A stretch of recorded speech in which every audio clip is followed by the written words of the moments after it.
하나님께서 오늘 저에게 주시는 말씀은 요한 1서 4장 1절에서부터 6절까지 함께 보시겠습니다. 요한 1서 4장 1절에서부터 6절까지의 말씀입니다.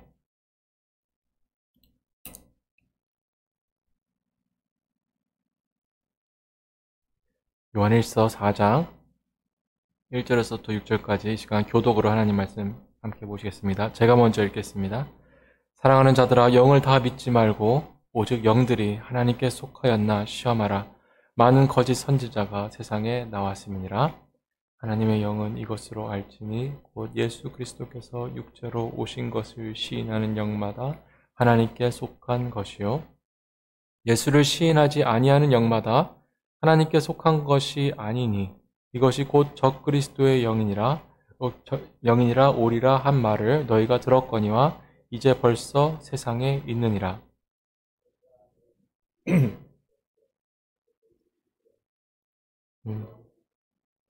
세상에 있는 이보다 크심이라. 저희는 세상에 속한 고로 세상에 속한 말을 하매 세상이 저희 말을 듣느니라. 우리는 하나님께 속하였으니 하나님을 아는 자는 우리의 말을 듣고 하나님께 속하지 아니한 자는 우리의 말을 듣지 아니하나니 진리의 영과 미혹의 영을 이로써 아느니라. 아멘. 할렐루야. 전도합시다. 요즘에 참 이단이 참 많은 것 같습니다. 한국에만도 기독교와 관련된 이단이 수백 개가 넘는다고 합니다. 문제는 많은 사람들이 이단의 존재를 잘 알지 못하고 그 이름들을 잘 알지 못한다고 합니다. 그 예로 한국의 이단의 그 가장 산맥이라고 할 수 있는 신천지와 하나님의 교회가 이단이라는 것을 아는 고등학생들이 각각 47.9% 그리고 33.5%에 불과하다고 합니다. 다시 말해서 이 한국교회에 큰 피해를 주는 대표적인 이 두 이단 단체를 두세 명 중에 한 명만 알고 있다는 것입니다. 근데 이거보다 더 심각한 문제는 이런 이단의 이름을 안다고 할지라도 많은 성도들이 이미 기성교회 안에 자리 잡고 있는 거짓 교사들의 그 가르침들을 잘 잡아내지 못한다는 것입니다. 특별히 말씀을 전하는 설교자가 카리스마가 있거나 혹은 그가 굉장히 유창한 말로 설교를 전하면 사람들은 아주 쉽게 그것이 진리인 줄 알고 믿게 되어집니다. 여러분이 잘 아시는 어떤 미국의 목사님은 굉장히 유명한 목사님인데요. 텔레비에도 자주 나오시고 또 책도 베스트셀러라고 내는 책도 굉장히 많이 있습니다. 그래서 그분이 설교할 때마다 거의 수십만 명씩 모일 정도로 굉장히 많은 사람들이 따르는 그런 목사님인데요. 그런데 그분이 CNN 인터뷰 중에 앵커가 이런 질문을 했습니다. 꼭 예수님을 믿어야지만 천국에 갈 수 있습니까? 그것이 기독교의 진리입니까? 라고 말했을 때 그분이 이렇게 답을 했습니다. 그건 내가 판단할 일이 아닙니다. 하나님께서만 판단할 일이고 하나님께서는 다른 방법으로 착한 사람들, 선한 사람들을 구원할 수 있다고 저는 믿습니다. 라고 얘기를 했습니다. 제가 이분의 이름을 밝힐 수는 없지만 아마 제가 밝히면 다 아는 분일 겁니다. 그런데 지금도 그런 이제 CNN 인터뷰를 하고 나서도 많은 사람들이 그분을 추종하고 따르고 있습니다. 사도 요한이 요한 1서를 쓸 당시에도 많은 거짓 교사들이 교회 안에 있었습니다. 이들은 여러 가지를 주장했는데 그 중에서 가장 교회에 그 문제를 일으키는 그 주장이 있었는데 그것이 무엇이냐면 가연설이었습니다.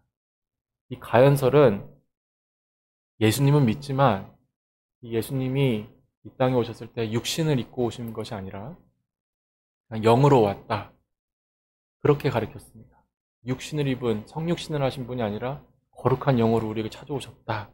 라고 이야기를 했습니다. 어떻게 거룩하신 하나님이 인간의 더러운 몸을 입으실 수 있느냐라고 주장하면서 가연설이라는 것을 주장을 했는데요. 이 당시에는 예수님의 사도들이 다 죽고 요한만 남아있을 때입니다. 그러니까 마지막 제자, 그리고 예수님을 마지막 목격하고 가까이서 보았던, 그 죽음을 보았던 이 사도 요한은 이 거짓 선지자들의 가르침 앞에서 자신이 성육신하신 예수님에 대해서 목격자로서 전해야 될 그 이유가 있다는 것을 생각했습니다. 그래서 요한 1서를 기록한 것인데요. 그래서 오늘 말씀을 보시면 이렇게 말씀을 합니다. 1절을 제가 한번 읽도록 하겠습니다. 사랑하는 자들아, 영을 다 믿지 말고 오직 영들이 하나님께 속하였나 시험하라. 많은 거짓 선지자가 세상에 나왔음이니라. 아멘. 참 재밌는 사실은, 여기서 한 가지 저희가 깨달을 수 있는 사실은, 사도 요한이 그들의 가르침을 시험하라 라고 말하지 않고 그들의 영을 시험하라 라고 말씀했다는 것입니다. 이 말씀을 통해서 저희가 배울 수 있는 것은, 성경은 이단이나 잘못된 가르침에 빠지는 그런 일들은 지식의 문제가 아니라 영적인 문제라는 것을 저희가 가르치는 것을 배우게 되어집니다. 그러니까 누군가 이단을 믿는다면 그 사람이 교리를 잘못 이해해서나 혹은 잘못 생각해서 그 이단에 빠진 것이 아니라 그 이단 뒤에 역사하는 악한 영에게 이끌림 바 돼서 거기에 속하게 되었다는 것을 저희가 알게 됩니다. 그러니까 영적인 문제라는 것을 저희가 깨닫게 되어지는데요. 또 이것을 반대로 이야기하면 예수 그리스도가 믿어지고 그 사도들이 주장했던 교리들이 믿어진다면 그것은 그들이 잘 이해하고 머리가 더 똑똑해서 그렇게 믿어진 것이 아니라 하나님에 속한 사람들이기 때문에, 하나님의 영이 그들의 가운데 임했기 때문에 믿어진다는 것을 저희가 알게 되어집니다. 이 두 가지를 비교하는 것을 2절과 3절에서 보게 되어지는데요. 제가 2절과 3절을 한번 읽도록 하겠습니다.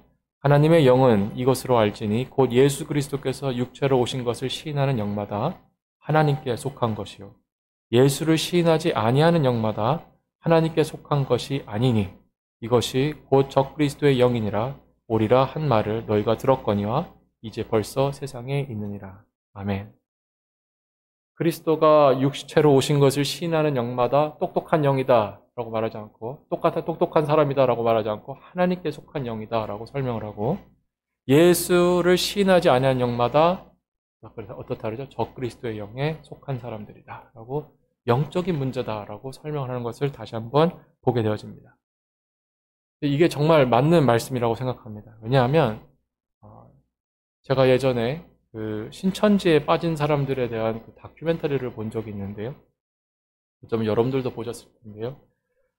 이 신천지에 이단에 빠져 있는 사람들에게 아무리 이성적으로 올바른 교리를 이야기해주고 얼마나 그들이 잘못된 행동을 하고 있는지 설명을 해줘도 그들은 절대로 받아들이지 않습니다. 오히려 몸싸움을 해서라도 그 부모님, 그 목회자 다 물리치고 다시 신천지로 돌아갑니다. 이단으로 다시 돌아갑니다. 제가 이걸 보면서 이단에 빠지는 것은 논리적인 문제나 지식적인 문제가 아니라 영적인 문제구나. 영이 사로잡히기 때문에 빠져나올 수가 없는 거구나 라는 것을 다시 한번 생각하게 되어졌습니다.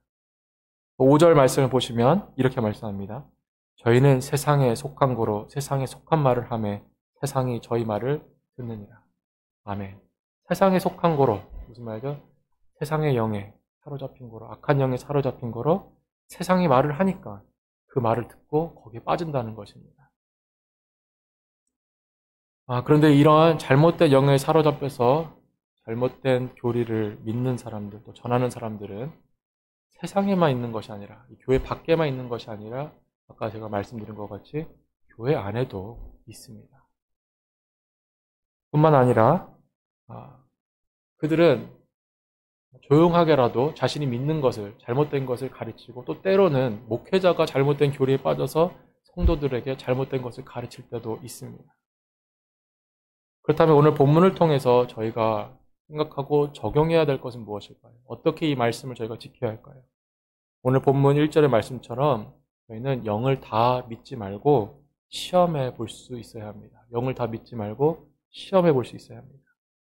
그리고 오늘 말씀을 통해서 저희가 또 받아들여야 할 것은, 깨닫고 우리가 지키려고 애써야 할 것은, 이 영을 분별하는 일, 영을 시험하는 일은 성사학자들이나 혹은 목회자들에게만 주신 의무가 아니라 모든 성도들이 동참해야 할 의무라는 것을 우리가 깨달아야 합니다.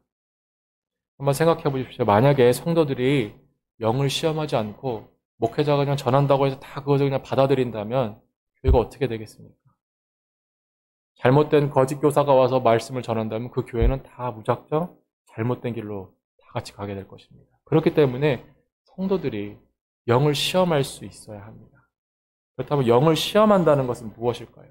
이것을 잘못 이해하는 분들도 많이 계십니다. 영을 시험한다 그러면 소위 영적이라고 하시는 분들은 느낌을 얘기합니다. 내 느낌에 저 목사님은 맞지 않아.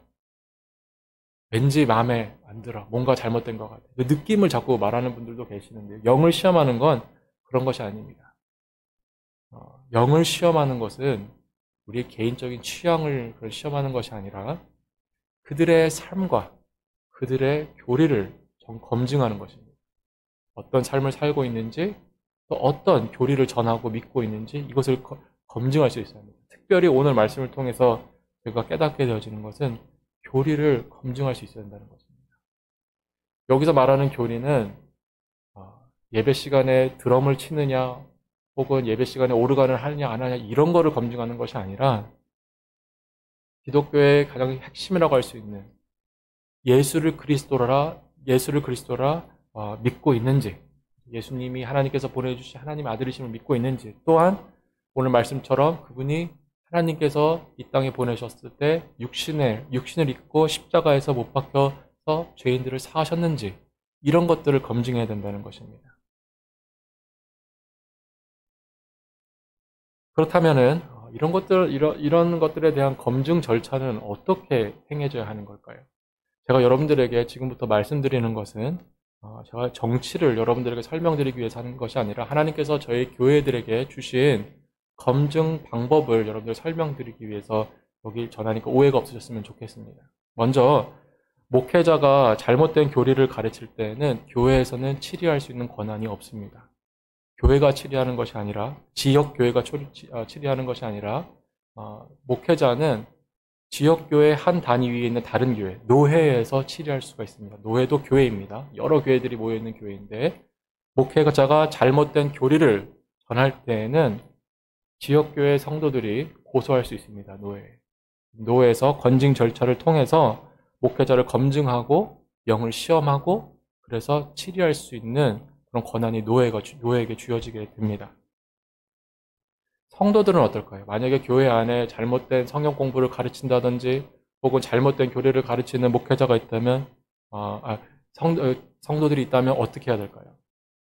성도를 치리할 수 있는 권한은 지역교회에 있습니다. 이단적 교리를 믿고 가르치는 성도가 있다면 지역교회의 건징 절차를 통해서 검증이 이루어집니다. 그래서 하나님께서 교회에게 당회를 주시고 또 장로님들을 허락해 주시고 목회자들을 허락해 주신 건데요. 그런데 이런 치리 절차를 통해서 검증하는 것보다 더 우선적으로 행해져야 될 것이 무엇이냐면 예방 차원에서 성도들의 등록을 받거나 세례, 입교 이런 절차를 까다롭게 해야 된다는 것입니다. 저희가 입교 절차, 세례 절차, 등록 절차를 밟을 때 교회에 출석하니까 그냥 주는 것이 아닙니다. 이분의 신앙이 정말 올바른 신앙을 갖고 있느냐 안 갖고 있느냐를 체크업을 해서 정말 예수 그리스도를 믿는 그 믿음이 있으면 교회 등록교인으로 받아주는 것이고 세례를 주는 것이고 입교를 시켜주는 것입니다. 당연히 출석은 누구나 할 수 있습니다. 예수님을 믿지 않는 사람도 교회는 나올 수 있습니다. 그러나 등록교인이 되는 것은, 멤버가 되는 것은 굉장히 까다로운 절차를 겪어야 합니다. 왜냐하면 등록교인이 되는 순간부터 그들에게는 성찬에 참여할 그런 권한과 또 투표할 수 있는 권한이 생기기 때문에 그렇습니다. 여러분 한번 생각해 보십시오. 만약에 그냥 교회에 나온다고 해서 다 등록교인으로 받아준다면 교회의 큰 문제들을 결정하는 투표를 행할 때 그들이 투표를 하면 어떤 방향으로 교회가 가겠습니까? 굉장히 생각해보면 무서운 일입니다. 그래서 장로회나 당회는 신앙을 검증하는 절차를 굉장히 까다롭게 하고 또 용기가 있어야 합니다. 만약에 교회를 잘 출석하는 분이라도 아직 신앙에 대한 확신이 없는 분이면 그리스도에 대한 믿음에 대한 확신이 없는 분이라면 다음번에 등록하시는 게 좋을 것 같습니다 라고 말할 수 있는 용기가 있어야 합니다. 솔직히 이게 정말 어렵습니다. 제가 여러 교회에서 이렇게 사역을 하면서 봤을 때 또 여러 교회들을 봤을 때 교인이 등록하고 싶다고 했을 때 아직 안 됩니다라고 말하는 것은 굉장히 용기가 필요합니다. 왜냐하면 그렇게 얘기했을 경우에 대부분의 사람들은 다른 교회로 가기 때문에 이것이 굉장히 쉽지 않은데요. 아까 말씀드린 것과 같이 이런 절차를 저희가 까다롭게 하고 이런 절차를 확실히 해서 영을 검증하지 않으면 교회는 어려워집니다, 나중에. 그래서 교리의 순수성을 지키기 위해서, 교회의 미래를 지키기 위해서 이런 등록 절차들과 세례, 입교 절차들을 하나님께서 저희에게 하나의 수단으로 허락하여 주신 것입니다. 말씀을 마치도록 하겠습니다. 칠의, 권징, 그리고 교인 등록, 이런 것들을 하는 일은 오늘 말씀에 비추어 봤을 때 정치적인 행위를 하는 것이 아닙니다. 이런 것들은 교회의 그런 교리적 순수성을 지키기 위해서 영적인 행위를 하고 있는 것입니다. 저희가 그것을 잘 깨달아야 합니다. 교인들은 목회자들도 교인들도 다 칠이나 이런 것들에 대해서 무섭게 생각합니다. 그러나 이것은 하나님께서 교회에 주신 영적인 행위입니다. 오늘 말씀에서 오늘 보신 것 같이 영을 다 믿지 말고 시험하라라고 말씀하지 않으십니까? 교회가 하나님 앞에 바로 서기 위해서는 이런 기본적인 일들을 잘 할 수 있어야 합니다. 오늘 주신 이 말씀을 그저 추상적인 말씀이 아닌 교회를 이단으로부터 지켜내는 실질적인 말씀으로 저희가 받아들이고 지킬 수 있기를 주님으로 축복합니다. 우리 함께 기도하시겠습니다.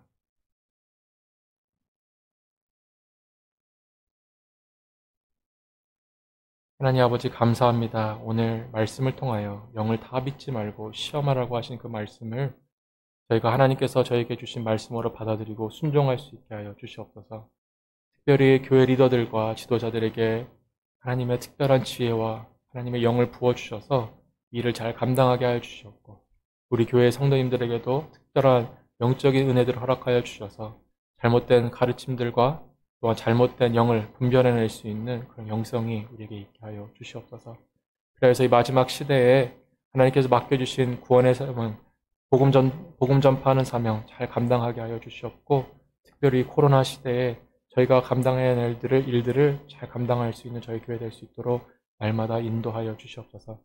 하나님, 오늘도 힘들고 어려운 마음으로 하나님 앞에 나온 성도님들을 위해서 기도합니다. 하나님, 이 시간 잘 수도 있고 쉴 수도 있지만 너무나 마음이 갈급해서 주님의 은혜가 필요해서 인터넷 앞에서 또한 컴퓨터 앞에서 하나님을 예배하고 기도하는 우리 성도님들 기억하여 주시기를 간절히 기도하오니 하늘 문을 여시고 그들의 기도를 응답하여 주셨고, 특별히 경제적인 어려움과 건강의 어려움 가운데서 건져주시며 또 신앙이 흔들리는 것과 같은 그런 어려움 속에서 하나님 함께 하여 주셔서 믿음을 더욱더 굳건히 하여 주시는 그런 은혜가 있게 하여 주시옵소서. 주님께서 오늘 이 시간도 저희 기도를 들어주시고 응답하여 주실 줄 믿고 우리 주 예수 그리스도 이름으로 간절히 기도했습니다. 아멘.